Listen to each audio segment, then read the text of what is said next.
good evening. Good evening, or what time is it? Oh yeah. Good morning, ladies and gentlemen. This is 2026, February 27th.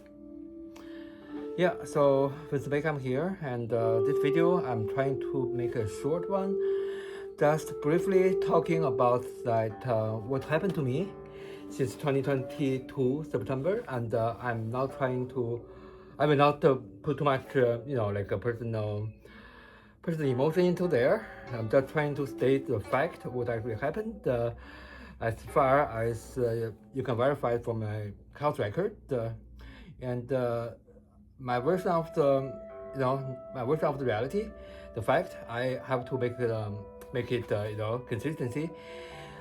I will just try to not get too much emotion in there, because it was pretty traumatic event happened in 2022, and in addition to that,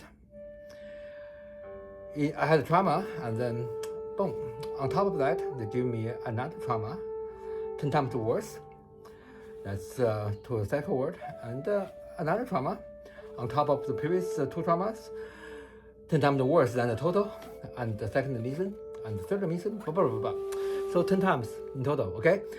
Bear with me, I will try to make it short, not too much, that personal emotion, personal narratives, or personal feelings to that. I try to make myself as rational as possible, all right? Okay. I'll put this thing away and turn down the volume a bit of that TV later. Oh, it's so warm here. Yeah.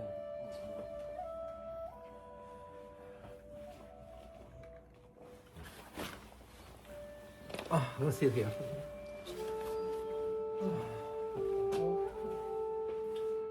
Turn off this thing. So, okay, so happened in 2022 September. In September, I hired Johnson and Kevin, two individuals. They are my friends, I thought, and to deal with my bedbug issues at the unit 1010 Burnaby Street. Let's start. Turn it on. Wait a second. In September, that happened. As that, Jonathan, he turned to be my roommate, because that bedbug thing, and he turned to be my roommate. So I was just quite confused those times. I only request one thing: heating treatment, because I know that's not going to work. So heating treatment, that is what my goal and my request. They agreed, but however, Kevin convinced me to do the pest control in a bedbug company, I think K9 company, that it's pest control company, to do the inspection. So sorry for my English. To do the inspection of that bedbug business. So he, from my point of view, that he probably doesn't trust me. He didn't trust me, that he trying to verify whether it's a real bedbug or I was just false alarm. Anyway, so that's totally not, because I saw bedbug, Johnson saw bedbug, and we call bedbugs, and we even threw out the old couch. The couch followed with me from Pandora Street in 2014. The big comfortable couch, we threw it out and got another couch because of bedbug. So we know it's bedbug, so we need is get preparation for the heating treatment, which we did once long time ago in the Pandora unit. That was like 2013. Before I bought the condo in the rental place. So anyway, so that's what our approach is, the heating treatment. But Kevin convinced me to get the bedbug company here to the inspection. So we did, and they got the pet control report back to me, to my hand. Not to my hand, to Kevin, to Johnson, because they were the one contact those company. I was just like trying to get myself away from these things because I pay them. I don't have to do everything myself. I'm paying them. So because really I was not very good at dealing with all this. Also, I believe I had some sort of laziness or have some sort of codependent on Kevin, because since I got here, he had been helping me out for dealing with those matters all the time, and he would take initiative without asking to help me and get things sorted out and pay him after. Or sometimes he ordered the food and I paid him, and like this. But I did not know that was considered that I'm incapable to cook for myself by ordering food. He helped me order the food, pick up the phone and order the food, and that's to psychiatry that I'm incapable to cook. Anyway, I paid for the food anyway. So anyway, focus on the topic. So let's talk about how I got into mental ward 10 times. So therefore, bedbug things. So bedbug things, that's quite a trouble for me. And then after they got the pest control report, and clearly it says that my Qing Dynasty wedding bed in the other room, that's where I sleep back then in the other room. So that thing, it wasn't accessible because it's a huge structure, and I ended up painted the whole entire bed by myself. I got some paint from the Home Depot and some other acrylics, something I mixed up and made the color paint the whole thing, followed by the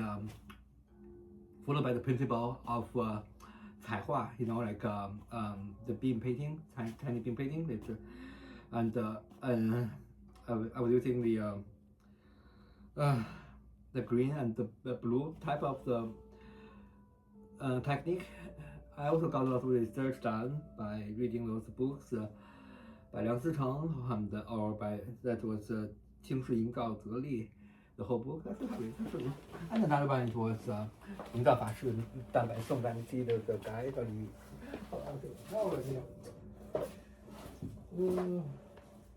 So reading this book. Maybe I see it here better so you guys can see me, my face. Yeah. So this book is that's the type of the painting. So that bed was so I would do lots of study of the structure of of Eastern Asian traditional wooden architecture.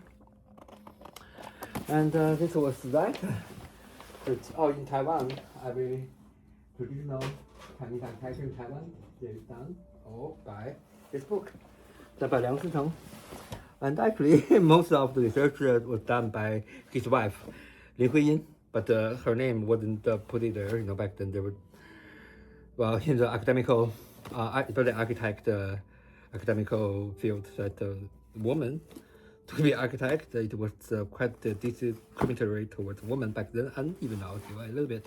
So anyway, off topic now. So this one is a Qing Dynasty one, and I will read this one first. 营造法式. That's done in Song Dynasty. So this one interesting. This one, Song Dynasty, those the beam painting, they were quite a freestyle, and the motif and things seemed much more complicated than later on Qing Dynasty. I mean, the one followed like this type. Yeah. Green blue, I wouldn't talk about. So so the 叠韵 you have to do that, slightly fading to the white color, and you have to叠韵. So I was doing lots of these things, different slightly. Anyway, one thing I show you, because that room has people there now. They are in the room. So I did just like this type of motif. So that's how I got started into this kind of thing. And I was doing that just to try to get rid of bedbugs, but it did not work out. So I then after that pest control report back to their hand. They showed me. They told me to treat it. However, it clearly said that it's not fully accessed to that the two sides of the bed. Because the bedroom like gazebo, the two rooms. Once the room is bed, when the room is done, there's a whole bed structure. So they were telling me that it's treated, but I didn't believe that. So I kept that pattern report. They didn't take away from me, and I kept it. They told me to treat it, so they convinced me to go back to the bed to sleep, and they did all the laundry and cleaning and getting fresh, as they said. And when I sleep, oh fuck, I got bitten by the bedbugs, and when the insect, this one's the insect, okay, it's not mice. So because I saw dropping, I saw this anyway, so it's a bedbug. So I made a complaint to them, and they start doing this kind of thing. One day they telling me this. My brother said bedbug to them. Johnson lives here. He lives in this room behind the camera, this room, and I lived in the other bedroom. So he does not. He never slept in that bed, the antique bed, with me sleeping there, and he. So this bed probably fine, no bed bug, but the antique bed had bed bugs. So I told him, he gave me the impression that he had acknowledged that bed bug exists, and then his reaction, however, it's not a big deal. And same time, I was also get the lice from him, Jonathan. He has long hair, and in somewhere I saw his scalp. His long hair, his hair not much intensity, and it doesn't look very healthy. And I saw his scalp has those three size red color triangle, meaty thing pop out. And I was wondering what that is. I asked him I asked Mary to check it out, see what actually it is. It's at least it doesn't look normal. Maybe you got some fungi or something. But however, until those similar time around October, I got lice. I didn't go to the clinic because by the way, the smell, the odor, and the research I did, and I was convinced it's lice. And Kevin would tell me it's the same thing, because you can feel your hair was moving, something that's moving your hair around. And hair is a very, very sensitive part of your body, Once something drops, you will feel. And especially if you have long hair. And my hair was like this long till here. Was Taoist. They dismiss that. Hot hair, cold, the Taoist. So, well, I guess in the government official record, I'm not Taoist. No, it was a fucking delusion. Anyway, so I had long hair, and but so I got lice. And Kevin, guess what? He bought me and Johnson treatment. How kind of him! I appreciate that.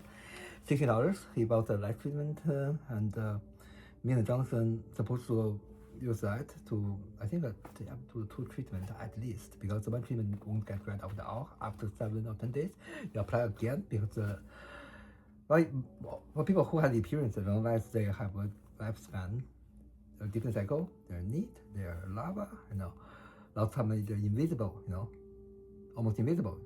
Not like sick like insect, people brainwashed from media, TV shows, assumed that what life looks like. People actually got lice, they start feeling those things before they become adults. So by some doctor, by psychiatrist or nurse, just check your scalp. Oh, I looked. 2 seconds, there's no bug. Basically, they were telling you that, you are meant to be delusional, so I'm just playing you, telling you there's no bug. They show you that I looked, but I didn't look. I don't know what they are. I just there's no bug. They're just fooling you. So anyway, off topic again. I'm so sorry. I try not to next time. Don't make the mistake all the time. So I was using that lice shampoo. After about it, I did not take initiative to to read the instructions. I was being lazy again, and asked him, but so small that on package that English direction, how to apply it, saying that, and he was reading that to me in front of me and Johnson. And so basically you have to put on here and wait for 10 minutes and then rinse it off. So this, I don't know why I say that. Oh, what do you do for that 10 minutes if you're naked? When you put that on. They said, have a cigarette. I think I said that. I was supposed to say that, but they said that. Have a cigarette. And Kevin didn't live here. Kevin only visited here not very often. Not every day. Jonathan live here. Kevin rarely comes to the place. Only when he drove by or wants to visit Katie, and me always bring Katie to Kevin's at 9 or 10-ish before his bedtime, because Katie likes to say goodnight, to visit Kevin, I only meet Kevin like 5 minutes a day at that time. Most time I would hang out with Jonathan. And I cook, I do me and Jonathan cooking every day, and when I cook, I would bring food to Kevin something to cook, bring food to me and Jonathan. Just like that sort of friendship, I did not know too much about narcissist abuse at that time.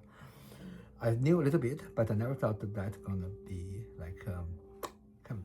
But something Kevin changed personality ever since he had a stroke since 2019. That was a fact. He fell while working Katie, and the operation, he broke his hip. Operation is for fix his hip, and at I think UBC hospital, and tragically there's no enough oxygen come to the brain during the operation surgery, and then so he has a stroke, and he lost his he can't feel his upper body, and he lost his speech.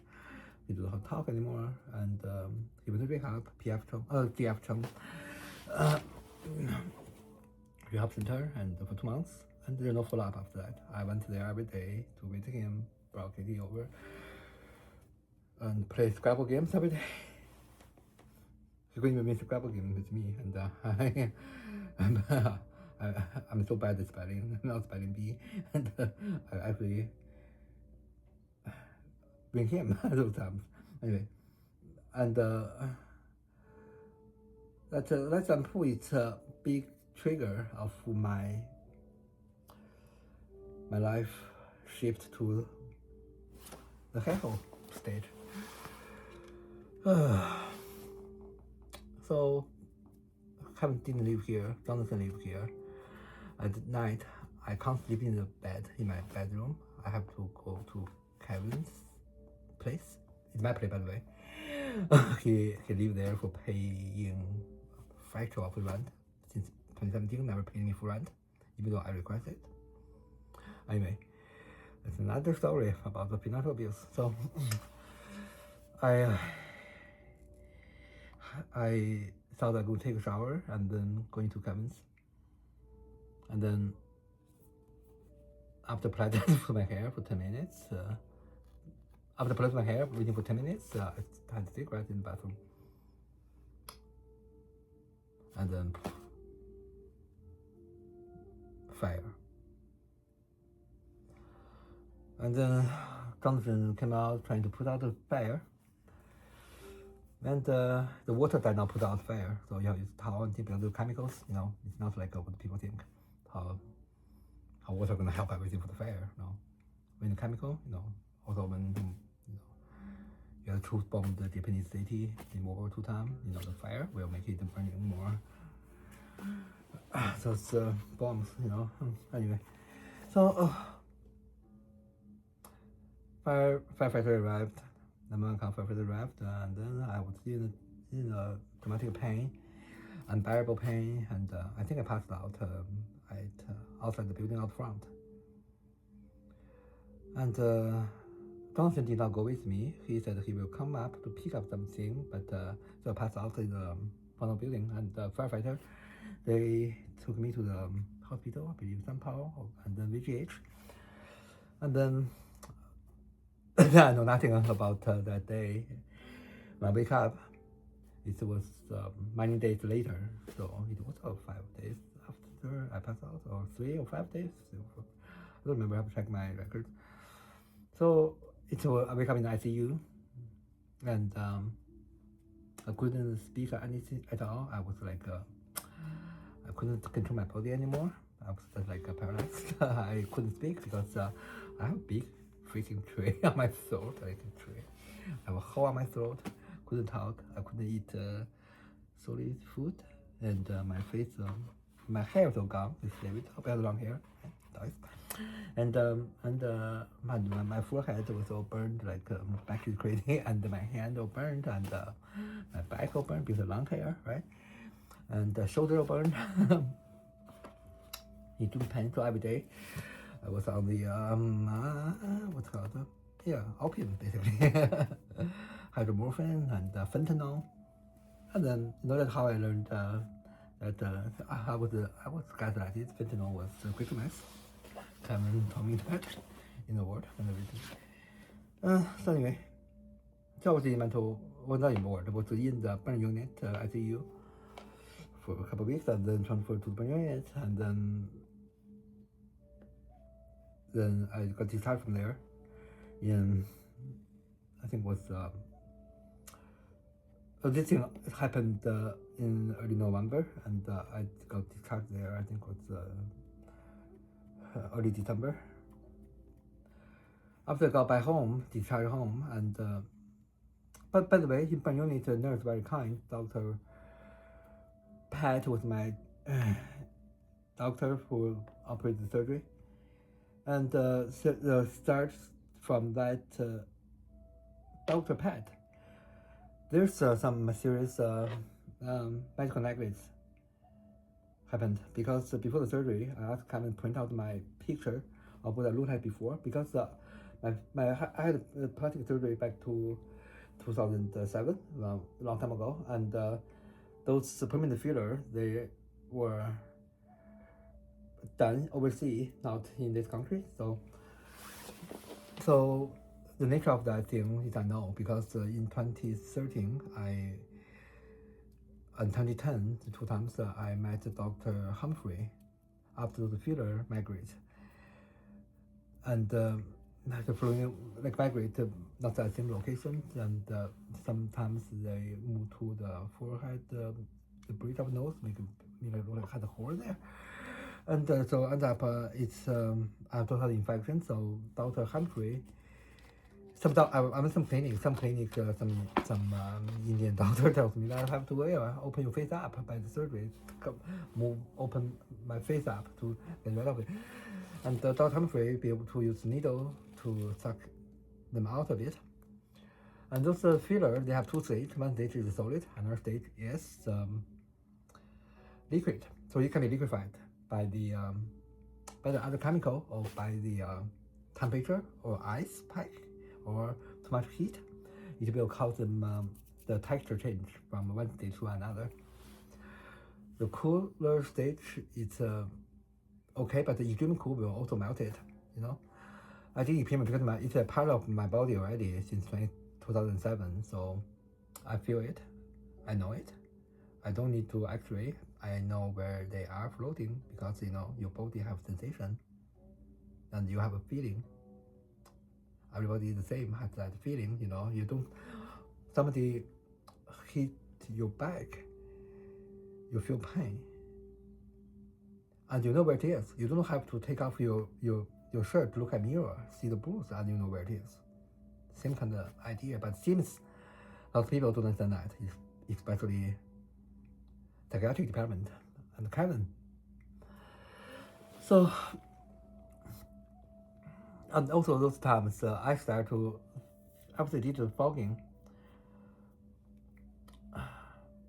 before burn, I also feel like my skin have lots of irritation from that room, the antique bed, and something seems like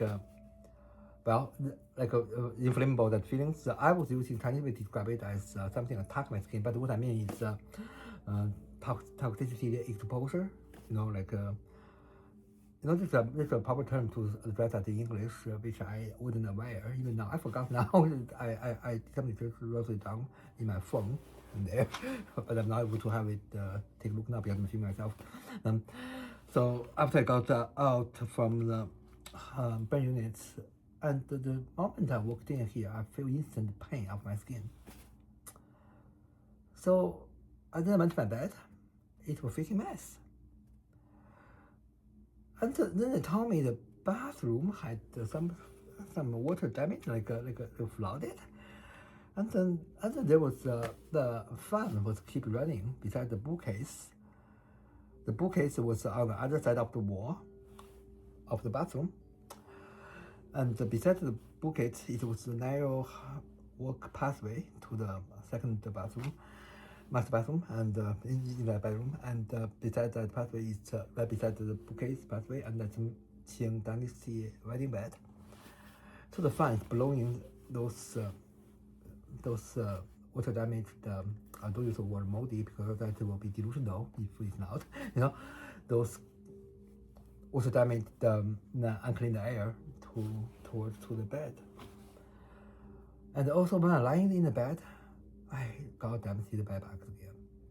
They're not big bedbugs, small, tiny, white color, not black color. Okay, baby one, almost invisible. Oh man, that sounds like that. Sounds, oh, this guy probably crazy, probably still hallucination, delusion. No, it's not. And bedbug is hard to treat. You have to do a lot of fogging. One time, normally it's not get rid of it. But heating treatment normally it works. One time. Anyway, so I had bedbug. Sam is not treated. I knew because I read the psychiatric report. It didn't treat it. Anywho, so and I made a complaint to them. I took a photo the first day I arrived back. This is Canterbury Street. I took the photo. My burn forehead, open window, it was healed in the hospital that I got discharged. I just removed the tray 1 day before discharge from my unit. And I couldn't walk for 2 blocks that time. Before I go to rapid day, but at that time I couldn't even walk 2 blocks. I'm panting and extremely weak. And because 1 whole entire month I was lying down, not to move at all, right? And I was also couldn't speak because once I talk, the wind come up from my hole of the throat. Yeah, that's very weird appearance. And my sensation of the wind in the hospital to find the healing, the shooting healing, the feelings of the healing, shooting feelings.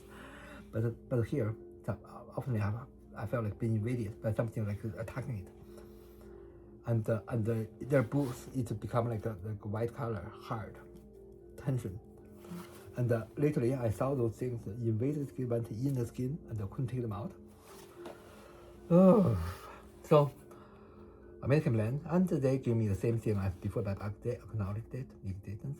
And one day they give me this, oh, I'm so sorry, you're sensitive. Next day, oh, that's Jonathan, and Kevin do this. One day, he's saying that, oh, listen to him. Next day, did you do math? That's what he says. Are you crazy? You're delusional. That's the first time I learned the word delusional. Before I didn't know what that means. I didn't even know how to spell it. Even the second reason I was complaining to my kid manager, texting her, I didn't spell it right. Because that's a word people frequently use in daily life, right? Delusional, hallucination, those words before that, don't know what that means. But then I checked the meaning of that. I don't know, not that I'm ignorant, don't know the term of that at all whatsoever. I know those things in Chinese language, of course. You don't have to describe, oh, this means if you, no, you just translate to Chinese and okay. 幻觉 in Chinese, right? So, yeah, sorry, off topic. Lots of time, my English is not good, especially those academical words. But when people try to explain to you, so Chinese people, they don't speak English very well, these kind of those terms. They really have to teach them what exactly that means in in the school, like demonstrate the whole package of that to explain from like those terms, like those knowledge, those people who don't know English, they don't even know what they are in their language. You know, like okay, no, but thank you for for just being case that I'm stupid. Thank you, and I appreciate that though. But it just I just feel very strange. Something's off. Something does not make sense. Same feeling as back to 2018 when I discovered, you know, I was involved with narcissistic relationship. That type of feelings. So I wasn't thinking too much about the gaslighting because those two individuals I trust the most. I treat them like my family member. I share everything with them. Jonathan haven't paid me any rent or food for 4 years since he stayed here. And Kevin never paid me for rent since 2017. He moved in after day one. I got the condo. He moved in, never paid me for rent. And I trust them. I never talked much about that was the financial abuse. That is how bad I am of money management, because yeah. But again, that's not reason for put someone like this to mental ward. People to mental ward have to meet 4 criteria. You have to be in danger to yourself or others. Anyway, so that's the whole 1 month of December. I was in hell. Every day, every 2 days, there's gaslighting, emotional abuse, invalidating. There was accusation of something I never did, like drug abuse. Every day I have found heavy drugs from those prescription of those hydromorphine and stuff because of extreme pain. And I think in December 9th, 2022, because of those mold exposure, really mold exposure and bedbug, my forehead, the Kyoto wind will open. I exposed to the moldy air. Extreme pain, I have to call 911 for ambulance. So I went to the gauge, and they on my records state that they found this anti-organism on the wind. No, I was there until I went there like 2 or 3 in the morning and got out there at 8. Cam was with me that day. Call 911. So and so you know that's also the important evidence that there's a mold. Okay, it's played mold issues, and I have that handbook of the burn recovery. You know what you need to pay attention.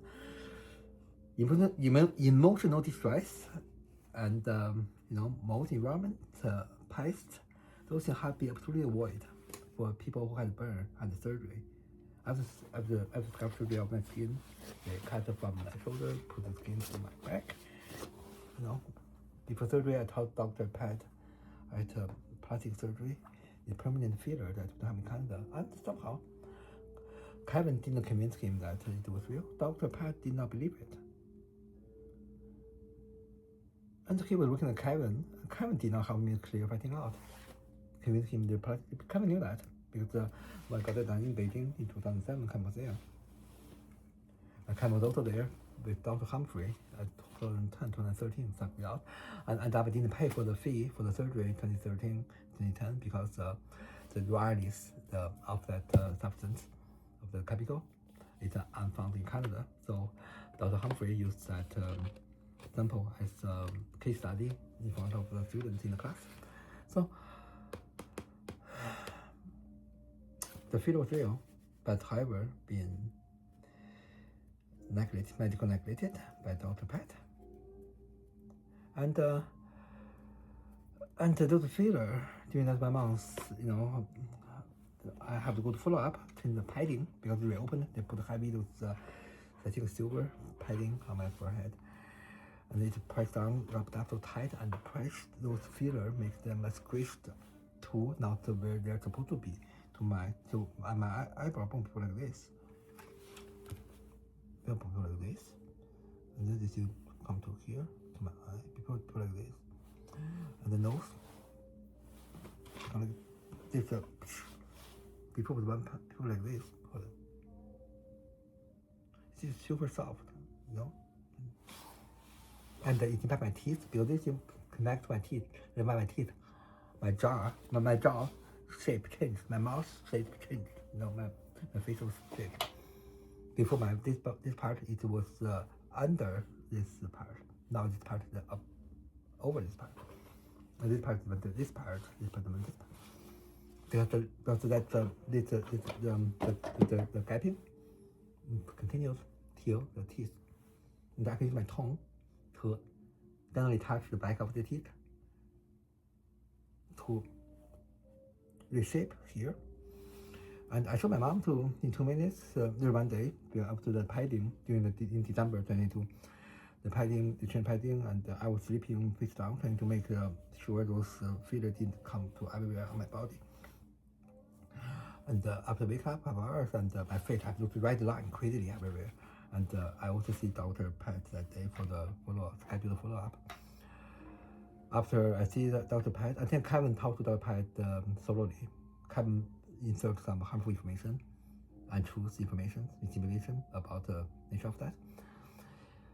And the doctor's opinion was manipulated by Kevin's word. Because Kevin, maybe he was just thinking that, you know, the bedbug not real. And although one day he told me it's real, he invited me to sleep at his place.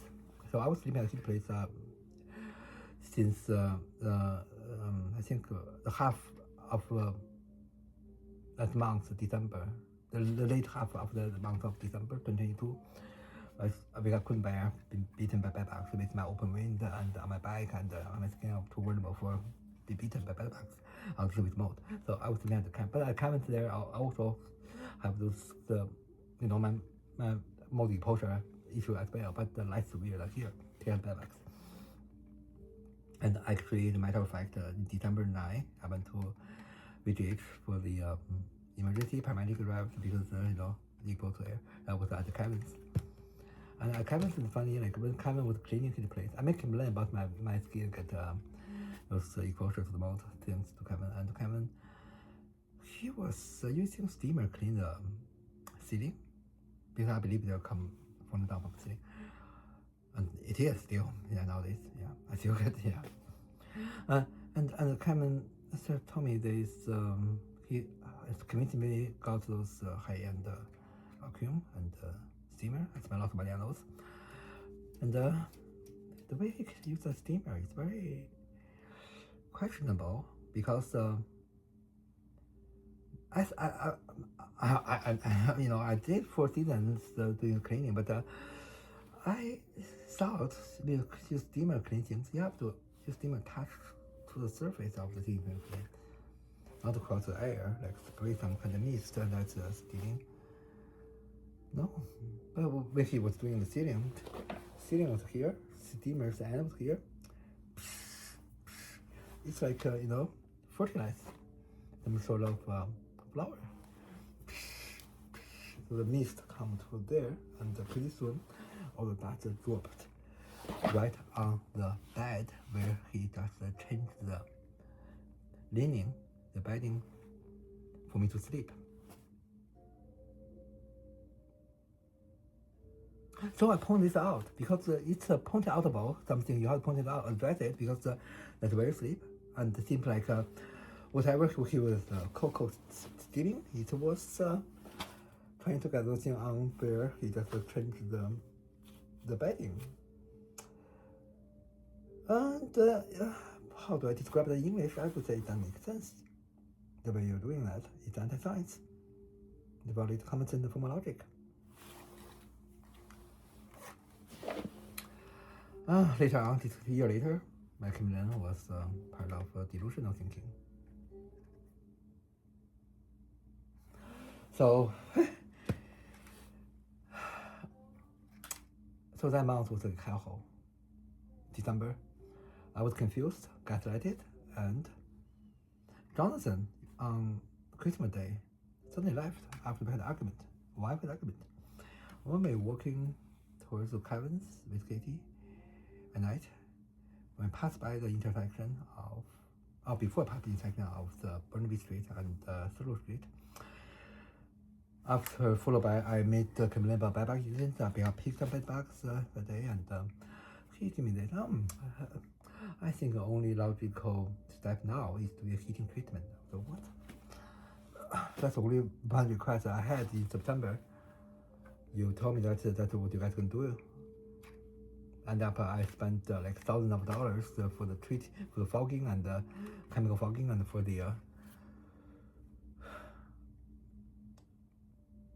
cleaning supplies device. That's a little bit feel like I've been insulted, you know. So I raised my voice a little bit higher than normal volume. I said, "What? You see that now?" And then once I did that, first thing he did was, sometimes, you know, like that's the tactic. Like even though you don't make your volume too loud, I wasn't that loud either. That's, you know, I was just showing some emotion of I wasn't very pleasant to hear what they said it, because that also insulting me, because that's the only thing I said a month ago before burn. When you talk to someone, when you're trying to have a little bit emotion after nonsense bullshit, when you point it out, they do this. Or they say, "Stop yelling," shift the blame. Now, no longer about topic, and talking about you. You've been emotional. You've been yelling. You've been, you know, verbally abusing them because your volume is too high. Didn't match the standard of their standard for the volume supposed to be. So, anyway, so something left because of that incident. Something left. And in our first time he did this, because last time he greetings, but then, and he said to the neighbor, he'll stay here until someday. You and him have some argument towards politics, towards, you know.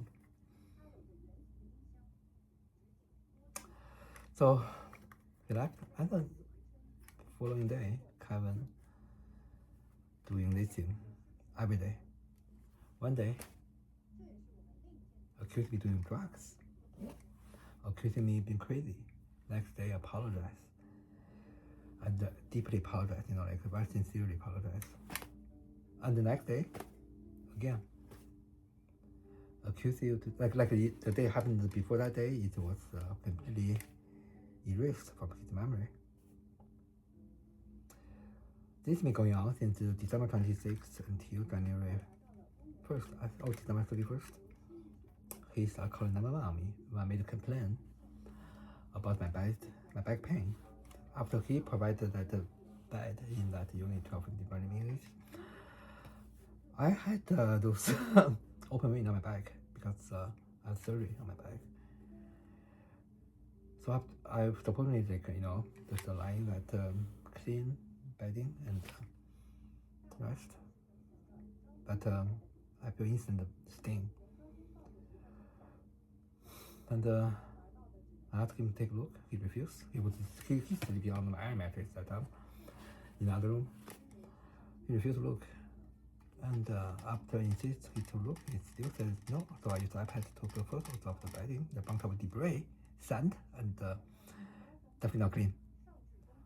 And he says, "Oh," I showed his photo. He refused to look. I point out there's something there. It's not clean. And okay, it was there. No big deal. I just survived from burn. It's a big deal for me. He just never understand that people may have a different immunity, that something does not bother him, that not me. It won't bother people with weak immunity. This type of, I don't know, baseline of the empathy he has none. And next thing happened was afternoon. He was telling me this. He was staring at my face, like chanting, repeating the sentence repeatedly, multiple times, like chanting. You should be locked down. You should be locked in a mental ward or insane asylum, which word you use. You should be locked in mental ward to be observed for 3 days. You should be locked in the mental ward to be observed for 3 days. Thing like this, that's scary. And also, most people, the way they're talking regularly, chanting way, repeatedly, you should be locked in mental ward for those 3 days. He was doing that to me, and I was super shocked and scared and feel like something that's the betrayal of the feelings. And before I went to his place, I was doing the antique wooden panel painting. I forgot later, but so he was doing that to me, and I dragged his away. I said, "What did you take a look?" I didn't hit him. I dragged his away. And he called 911, claimed that I hit him. And after he did that, I called 911 as well. I quickly called 911, saying, this guy called 911, give me a false report, I now hit him. I was doing that. By the time I'm doing so, police arrived already. But so the 911, the butler, they received my emergency 911 call. And I would talk to them, and meanwhile, those police arrived in minutes. After they arrived, the 3 police, one of that officer name is Donald. Short hair, very charming, lady officer. And there was some officer that a little bit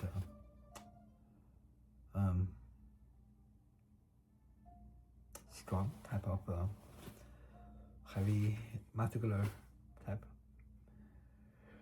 Anyway, they went in there. I was shocked. It's my property. Kevin paying no rent at the time. 0.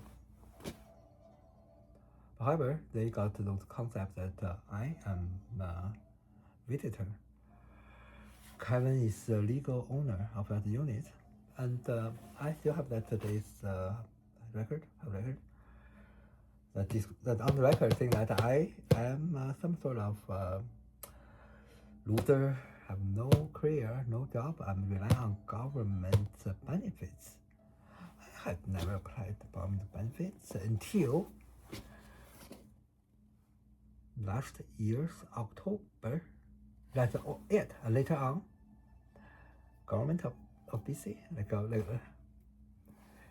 they stopped giving me any benefits. Even the I could have applied that once I've been diagnosed of mental ill 3 years ago. I didn't. Even that didn't. Pandemic, I didn't apply any benefit at all. And I have no I wasn't hired by any employer since 2015. All 3 years, I've spent my own money, didn't get any assistance. But however, 2023, that the first page of the record of that incident beginning, I was described me as some sort of delusional drug addict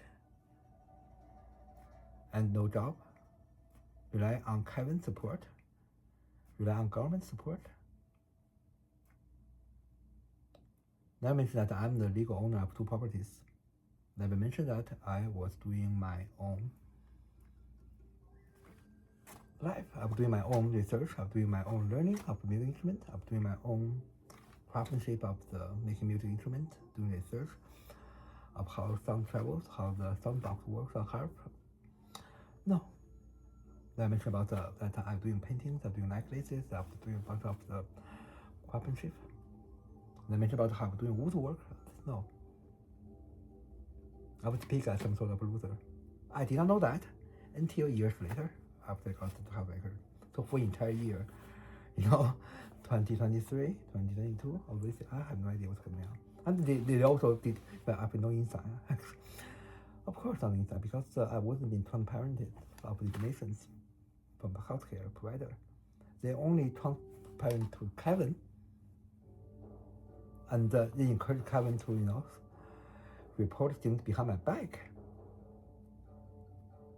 encourage him to do so by calling them anytime he wants. From 3 bridges. Okay, let's focus on the topic. So, police arrived January 1st, New Year Day, 2023. Kevin told them I was doing drugs. And I was doing crystal meth. Police asked me, I said no. I also claimed that I did not hit Kevin. Kevin making false claim. Police shoot the fingerprint check. He refused. However, I was emotional. I was very reactive back then. And because I had trauma from burn, because I had gaslight, I had confusion, I had betrayal, I had all those, holocaust like those emotional abuse every day. And also, most importantly, I had physical freaking pain. And what police did was ask me to go to hospital. I refused because I should not be going to hospital. It can make false report. By hospital, they mean psychiatrist.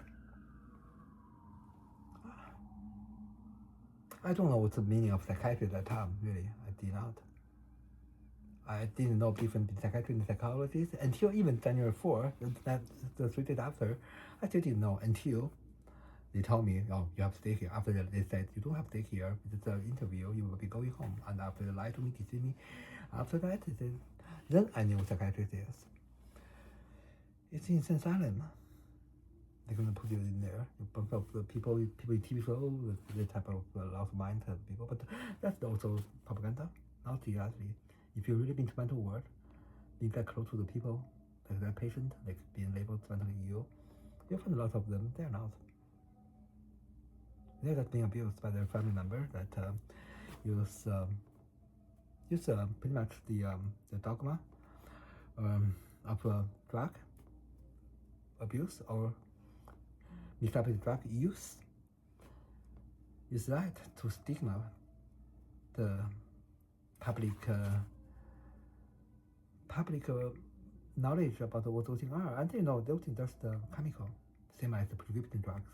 Antipsychotic drugs, that's 10 times worse than,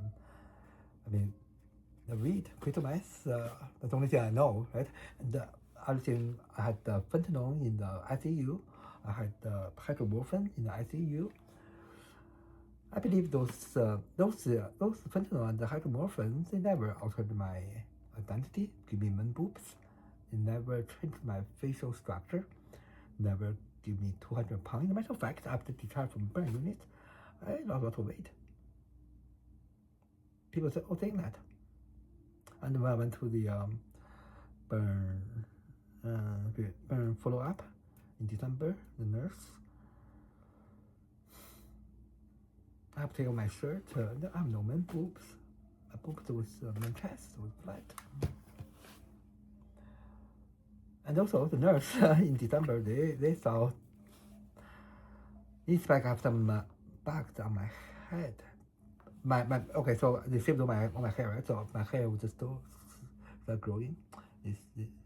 And they saw some white color accents in X-ray bridges, and the nurse wants to take a picture to show me. So she asked me to give her my cell phone. So she used my cell phone, took a picture of back of my head. I still have the picture from December 2022. And the background is typical clinic setting. So, and there's a location, I modified. The time stamp, it's 3 pages. I can't make it up like that. So I've been described as delusional because of bedbugs. Oh yeah, so Kevin told police that day, so I'll do the crucial. I've been committed bugs. Kevin no bedbug. So certain. So I can't defend him that man. On pest control report, but not with me. As the pest control said, there's not treated, but Kevin said no, it's treated. With such certainty, that kind of attitude, played up by he says things very calm, not too much emotion in there, and very it's like a had some rehearsal going on. Like he used those terms that I have never heard him saying that to me before. Such as the word agitation. I never knew what that word means, even that day. I didn't know what that means. He called them on like agitation, like I didn't know what that means. I started learning that the word, what it means is after I've been put mental word. I know agitation means it's similar to frustration. It's just frustration being interpreted as a different way so that it can be used, weaponized to put it into word. I only knew that later, agitation. I didn't know how to spell it by texting the case manager. I thought my case manager, I have a case, I will care team. They really care for me. I can't communicate. I was that naive and gullible back then. Yeah. So, police officer, they trying to ask me to go to the mental ward. I said, no, it's my property, I'm not going. And they threatened me. We're gonna count 3 or 5, I forgot. But, and then before the last second of the number, they're supposed to call. Oh, holy moly. They were 3 or 4, 3 together coming towards me and violently assaulted me, crushed me to the ground. My hand was deeply wounded from the burn. After wearing stretch gloves, and they twisted my arm behind my back. My face was on the floor, and the heaviest one of them, much heavier than me, even though I'm 200 pounds, and they sit on my surgery bag. I was shouting like a pig that day when they did that to me. And of course, I was agitated or frustrated because that's reasonable. That's a human nature, that's human. When you got a stuff like that, if you still, use the same kind of way you talk to psychiatrists to try to be emotionless, that's not normal. That's crazy. So I did all the best things to be normal, to have reasonable reactions when people assault me, especially the trusted law enforcement, supposed to protect citizens, not abuse them with abuser. Or with some mentally ill people have stroke that they refuse to track it. They refuse to give him proper care or follow up for the start. Anyway, that happened January 1st, 2023. Everything I said was truth. The same thing I said to psychiatrists, same thing I said back then. My word consistent. But however, on my record, big contradiction. Kevin that day told police that I did drug. Police said, did he see me doing? I don't know, but I did drug in the past. He told police that. And matter of fact, Kevin had never seen me doing drugs until today. I know the legal term, like if you want to catch someone doing drugs, you have to do it right hand, right? Like either blood work or urine screen or something. You have to get law enforcement caught you doing that, they see you doing that, or cut everything. If you never see someone doing drugs, that's your speculation based on you portray yourself, protect yourself into that individual that you are trying to control all the years. I did some study in psychology. It's happened to people like that. A lot of people, they are accusing someone doing something. It's actually they protect themselves in there. They don't have the security for themselves, insecure for themselves, and most of the people, they had unfortunate childhood that they didn't have a complicated family. Cameron was like that. His mom and dad divorced him too. So not the same thing like before. I had the relationship with that guy as well. Like he was adopted, and I don't know. I just have those kind of magnet to attract those people who had unfortunate family including family or childhood, that probably traumatized them. And so therefore they are probably just attracted to me because, you know,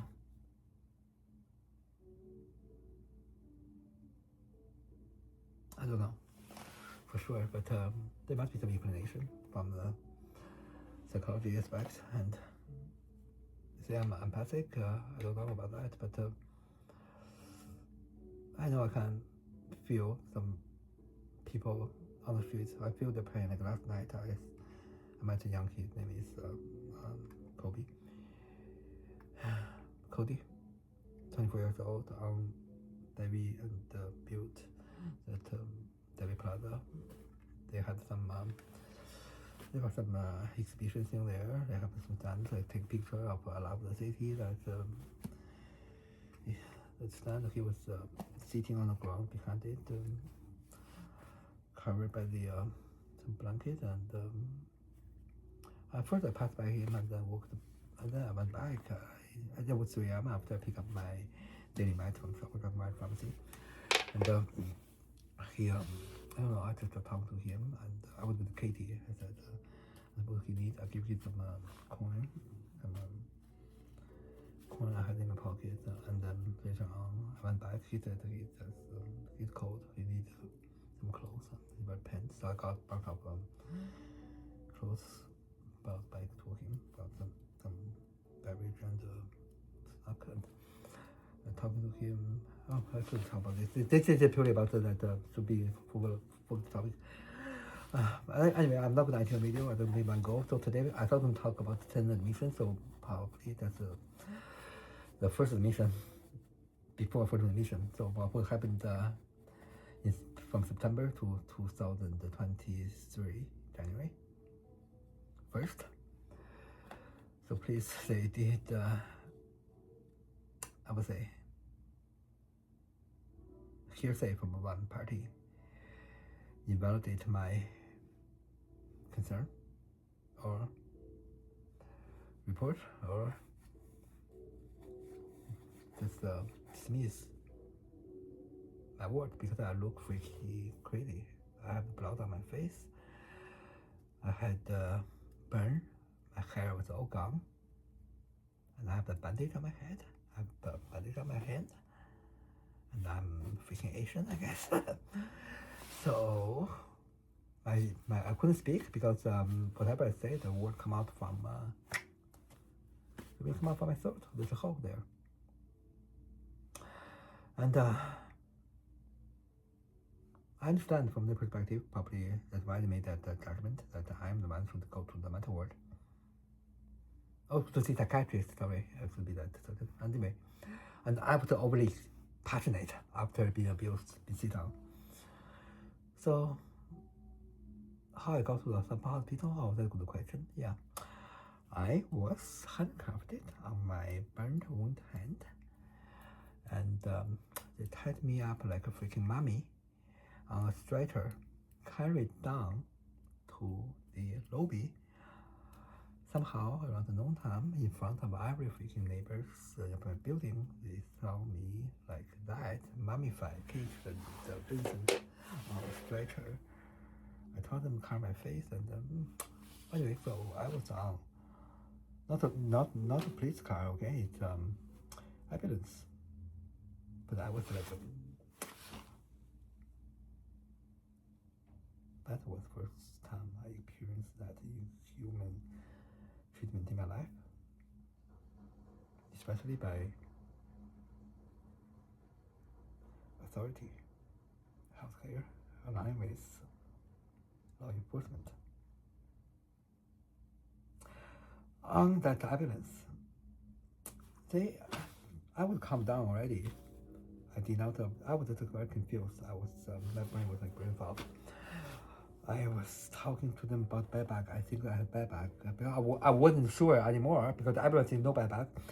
I told them about the mice because Kevin and I and Jonathan was documentary about the mice.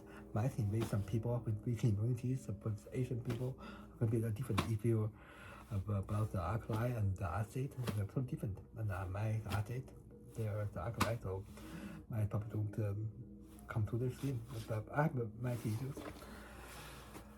Turns out might, might bug that I will know that in China, but in here, this country, Canada, is very clinic setting. After propaganda from media, people don't know what mites are. But in Chinese language, because the character, every bug involved thing, skin irritation, we use the bug on one part. So once you speak out that word, you already know what kind of nature they are, by what category it belongs, because the bug. So mite are bug, but they don't know, and some police officer and Filipino police officer need to Google what the mite are. I talk about bugs and this that. So of course they don't tell me directly what they're thinking of me, right?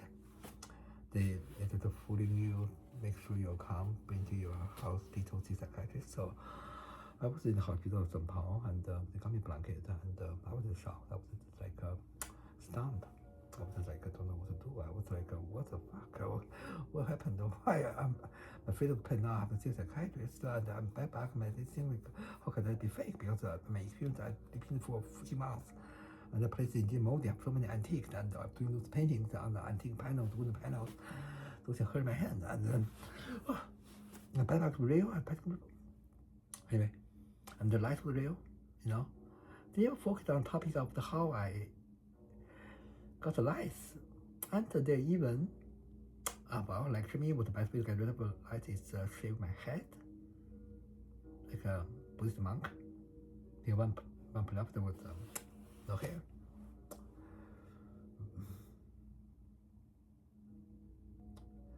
And the Filipino young police lady officer also tell me that she had her life experience in Philippines. They're very poor. They can't afford shampoo. Give me this kind of lecture. And thank you. And anyway, she told me, it's a dry cover lice. Okay, so lice, they said somehow I had the feeling that they were trying to think that I was delusional.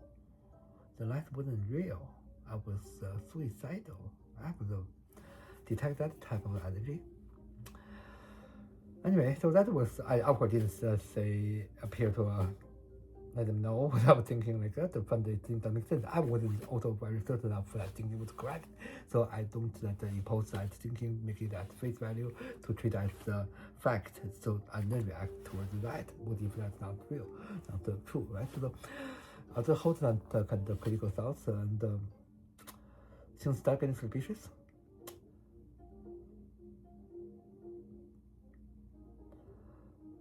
And by that time, my scalp still have those sensations of something dropping on me from the ceiling. And I did research popcorn ceiling bugs exist, and I talked to the doctor about this. You don't believe me? So January 1st, I was taken to the summer hospital waiting to see a psychiatrist. After there, stunned and shocked like a zombie for 3 hours. No one talked to me. One doctor Lee passed by, asked me, I told him there's bugs at home, and he said, you need to see a psychiatrist, and anyway, and then that's it. And I was there for 3 hours. Blanket. I don't think I would wear my clothes. I have one T-shirt and one red raincoat. And my hair wasn't tied up. I was looking like a freaking lunatic. How did I leave the hospital? Oh, since the burn, I had this ritual or tradition. Call my mom, video chatting my mom on WeChat every day, or my dad, my family. So my mom called me because she did not hear from me. My phone was ringing. The WeChat ring, so I picked up the WeChat video chat, my mom. And I don't want to, talk to my Chinese there in a psychiatric emergency waiting room in front of every English-speaking person. So I was just I didn't know that whether I'm permitted. I know nothing about the procedure of the healthcare system, like ER and this that. I know nothing at all, really. I was a newbie. So, and my phone was ringing, and I picked up my mom. I believe my mom was unconsciously just walked out of the hospital without much awareness. And when I see the sunlight, and it was noontime, and fresh air, and finished calling my mom. I walked outside the hospital. So I went home. We went home to 1 block away.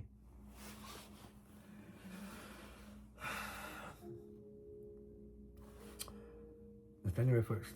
Okay, long story short, let's jump to January 4th, and then I'm gonna pause because too late. I have to go to pick my meds. January 2, Kevin apologized, and at no time, he called me crazy again. And when I saw the thing, he made my skin, I showed him. He acknowledged that happens, but my burned hand the bruised again. And then I was making complaint about how could you do that the day before, and then he called 911 on me again. He said I asked him to call it.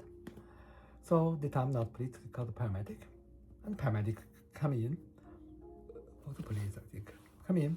Supposedly, they take two part of that. They talk to me and talk to him, separate us, see each other's word marry, and no.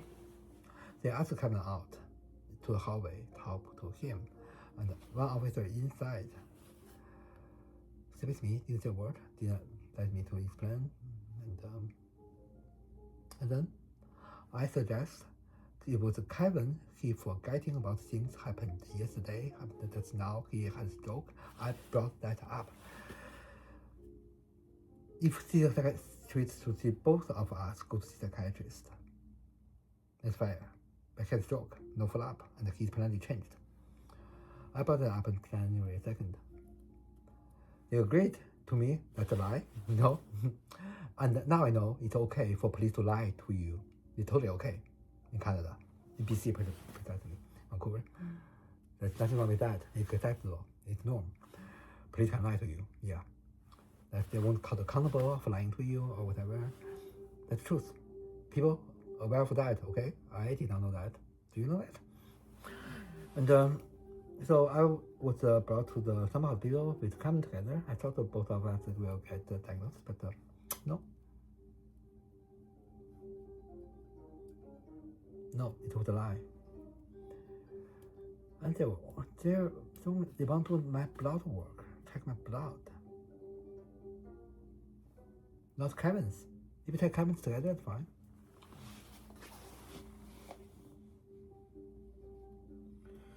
But this time, there's no police, so I think I can leave anytime I want, so I left. And Kevin called me like crazy 20 times. Let me go back. I went back, and he would give me some bullshit again, something that doesn't make common sense. He saying this, that. I asked him, because I was wearing gloves, my hand was burned, I made wearing gloves, and tell me that because those things they even went through gloves. It was my skin. The rubber gloves, the gloves are broken. and Kevin still calling that he see that, but still thinking that was delusion. But my question was, how could delusion have a physical evidence in the physical realm, like if something broken? How could it be delusion? In delusion should be random, should be something like not a geographical location oriented, or not be seen by the photos or videos, or some other people not seeing that. Oh, this is dangerous. The people think that, oh, he saw that too. And the guy said, he said that to fool you, to make you feel better. He's gaslighting you, it's okay to make you feel better. He buy your lice shampoo, that you have lice, he buy your lice shampoo. It's okay. Because you are delusional. You're obsessed of the bugs of lice. He buying lice shampoo for you is for your benefit. That's their logic. That's scary. Everybody, it's scary. It's healthcare. It's scary. It's their logic. I didn't know this until later on, right? Okay, so January 2nd, I think I did a urine sample, I think, and then left. Oh, also did blood. I think I did give them blood sample, I think. And then then I left, Cameron left, and Cameron, after we left there, Cameron apologized to me. So I forgive him. January 3rd, he assaulted me in the morning when I made the same complaint about my back, because he did the same thing. Dusty bedding, and I made complaint, and then he actually pushed me out of that unit when I was wearing a t-shirt only, shorts. He took Katie away, forbid me to get Katie with me. He pushed me out of the door. He threatened me that he's going to call police on me to get me locked to mental ward. January 3rd. I was betrayed, traumatized, and emotionally feel just shattered. And I was just shocked. I was just like, I never had that kind of abuse before. Physically, because he was really pushing me. The moment I left that door and pushed out, I quickly grabbed his phone on the there's table bookcase at the entrance of the door where he put his phone on. I quickly grabbed that and door slammed, and I just ran. I turned my phone off. I turned that phone off. Both phones turned off, so I ran in case by GPS or somehow call police and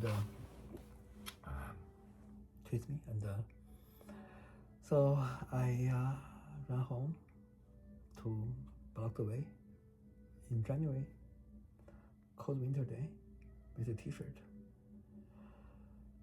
After 1 month in ICU, after 1 month emotional abuse and environmental hazard mold exposure to the just surgery and burned body,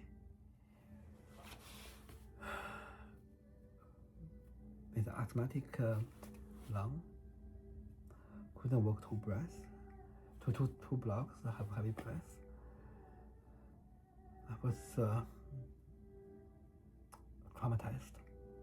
I got home, cried, and I secretly just trying to figure out what's going on. It's not normal. It's like too dramatic. It's not my life supposed to be. And every piece is kind of like a TV show.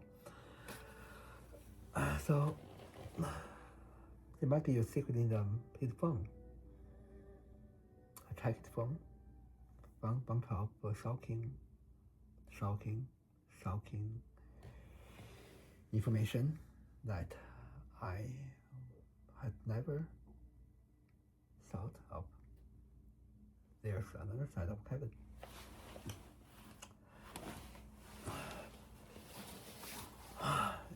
His phone, there's email. So what I did is just search my name, Vincent Beckham, or Vincent, or my hard name Beck, see what come up on the phone. So found related to my name, there were some emails. There were mold. There were type mold, a bunch of things about mold. He knew about mold. So that place at 1251 Street, where he invited me to sleep for the rescue from the bedbug infection at my place, which he taught out of delusion. And that place had water damage.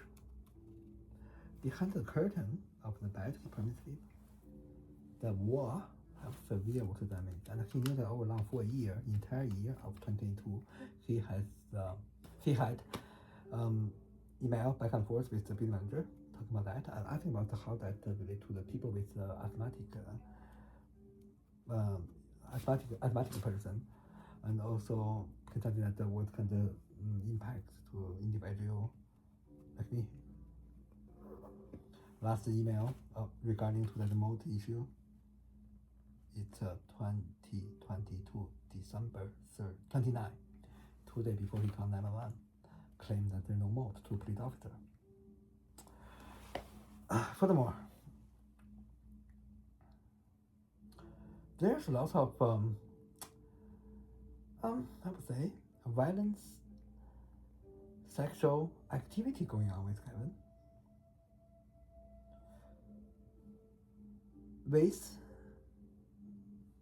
gigolo or escort, the paying boys that very young age, like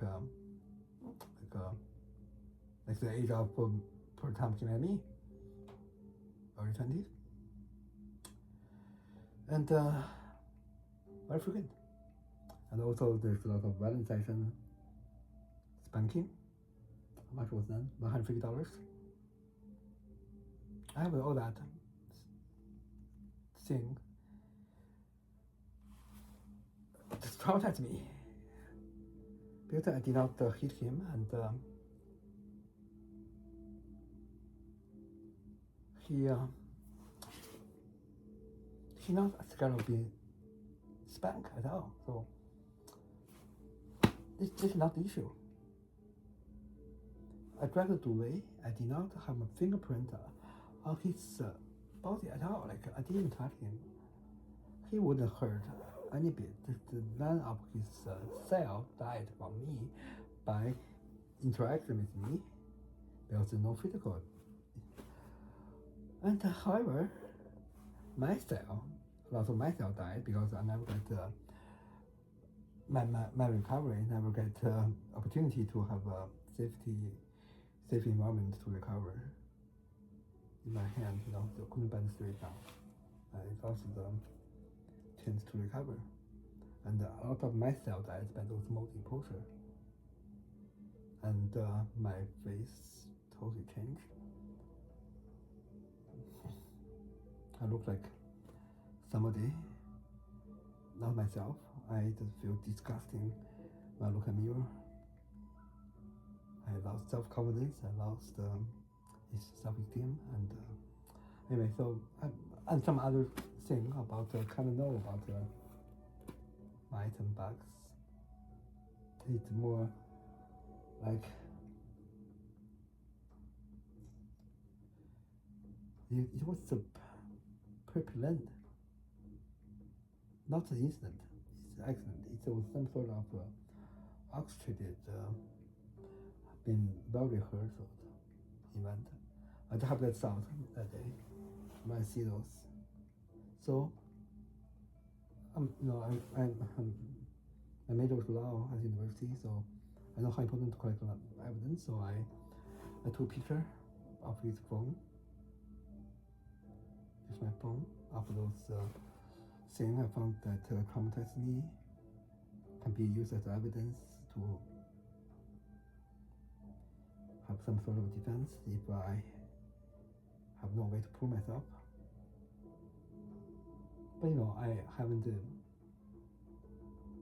bring this to the court or whatsoever because Kevin himself, he is also has stroke and he never had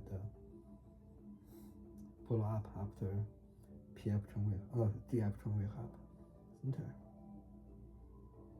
No follow up. So my question is just like, they know Kevin had stroke, and he had jury duty. He used the stroke as as reason to refuse his obligation. But at the same time, so the judge treated his word as he cannot give a fair opinion because of stroke. But however, he can give a goddamn accurate opinion on me. He can give goddamn that opinion about my background. Or without verifying with me, he knows so much about what's in my mind, what I was thinking. And psychiatrists, they take his word at face value, never consult with me of my ideology, of my, what's the word? They label me as anti-government. I did not know that until years later, after seeing my record. And they never give me transparent, like, hey, we think you're anti-government, what do you do? They never did that to me. So I was completely, being gaslighted for a fucking year.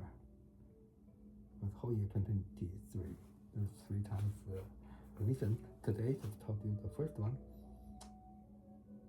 Not before first one, so I told you that the background of the first remission will occur next day up to January 4th, 2023 at VGH.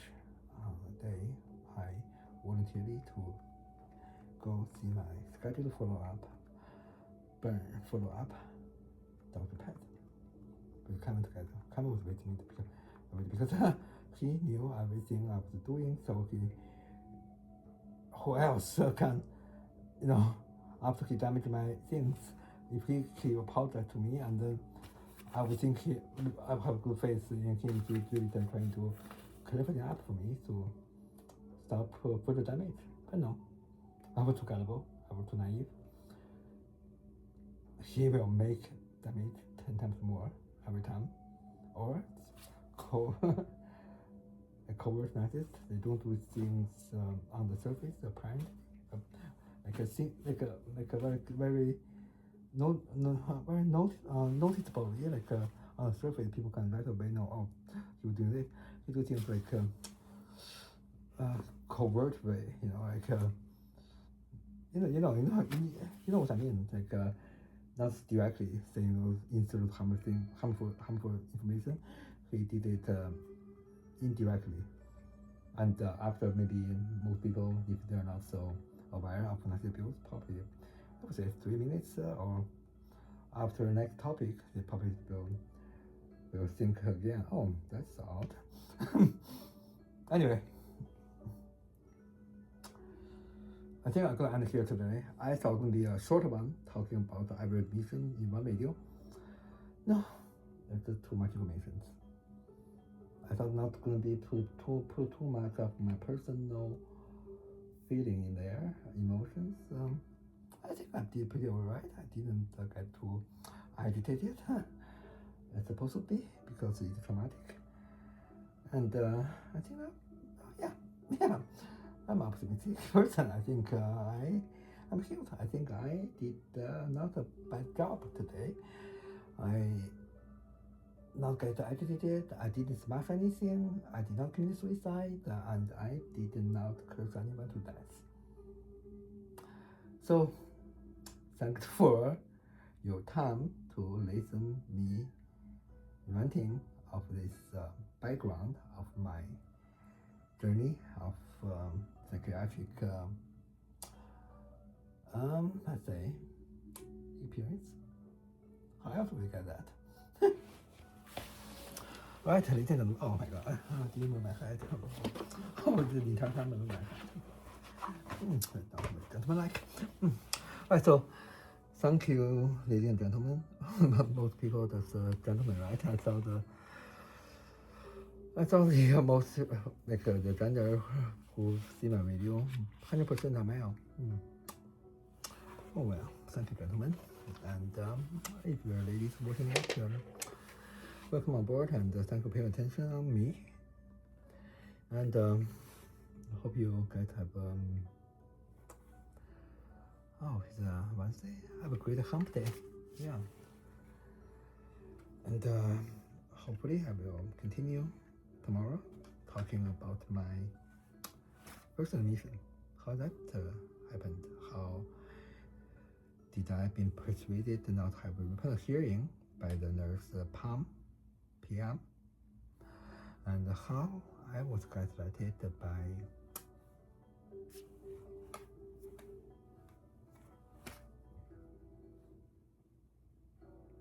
doctors, psychiatrists per se, and how I was lurked to see relationship conflict, and how I was caught by police officer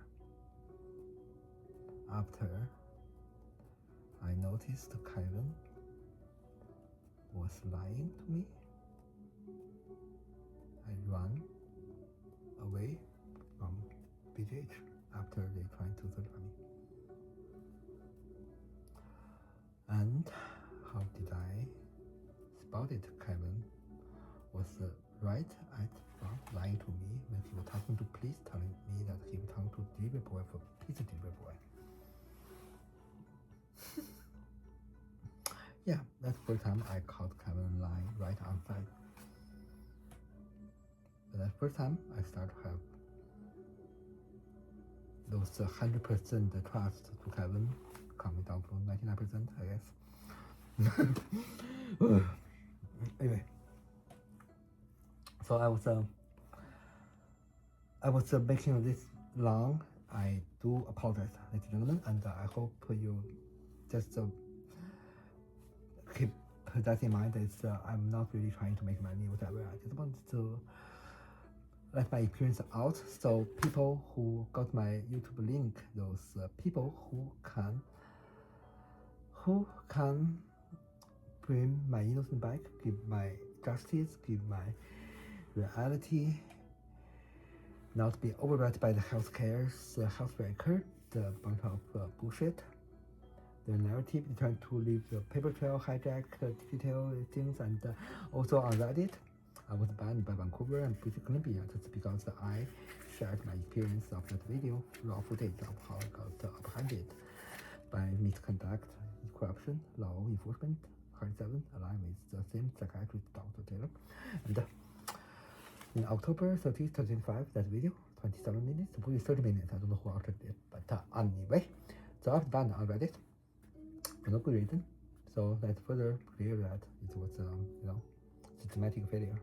They're trying to isolate me away from any help I can receive to let this thing out. However, even other people can share their things of take a picture of sunset, share the pet. I have a 30-second video of the Katie's son. That video, remember, she was I was playing a fine girl, ordinary folk song, and after playing that, Katie was the moment heard the ordinary folk, she just walk away. Or she's supposed to dismiss, I walk away. That's a 30-second video, and even that, it deleted it. That was standard. I keep a record on that, it's okay. I'm not gonna change my mood if I be too much. I actually make my videos, using my art. I keep doing the things I'm supposed to do to not get too much distracted by this fucking bullshit. But one day, I already win, I know that in the matter of fact, they're wrong. And it is wrong to make the wrong thing wrong, So I have to take my sovereignty, treat the world, have justice, I already have my freedom. I'm not under control already. So, whatever. I'm not under the control because I'm a free person. Even though they say I'm not, I'm under extended leave. I'm under community extended leave, so I have to go seek help. No. They did a mistake, and I pointed out, and they gave me this bullshit email saying that 50-50, new doctor 17th, another doctor 18th, and make them sophistry, dialectic bullshit to explain their narrative, trying to treat me like I'm new or just have a diploma from kindergarten, really. Let's try. Yeah, I'm a 40-year-old intelligent adult. Okay, I'm not the fighter boat from those brainwashed propaganda collective society that not aware anything about freedom or personal sovereignty. Or that at the very least, what's your boundary, right? So stop abusing me. Stop trying to convince me that I'm breaking mental. I did not harm anyone, and do something meaningful for your life, to those who are trying to get me to mental ward. Anyway, well, I'm gonna end here, I suppose, at 1 hour 35 minutes. Oh,